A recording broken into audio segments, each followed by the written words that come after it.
మనం ఇప్పుడు కొన్ని స్పోకెన్ ఇంగ్లీష్లో కొన్ని వాక్యాల గురించి తెలుసుకుందాము. అవి ప్రెజెంట్ టెన్స్ గురించి తెలుసుకుందాము. కొన్ని వాక్యాల గురించి ముందుగా తెలుసుకుందాము. డూ యూ వాచ్ టీవీ అంటే నువ్వు తరచుగా టీవీ చూస్తావా అని అర్థము.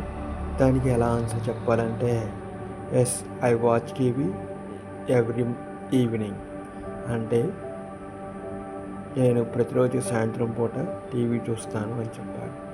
లేదు నేను టీవీ చూడను అంటే no I don't watch TV అని చెప్పాలి. అదే ఇప్పుడే ఈ క్షణంలో చేస్తున్న పనులు చెప్పాలంటే ఆర్ యు వాచింగ్ టీవీ, నువ్వు టీవీ చూస్తూ ఉన్నావా ఇప్పుడు అని అర్థం.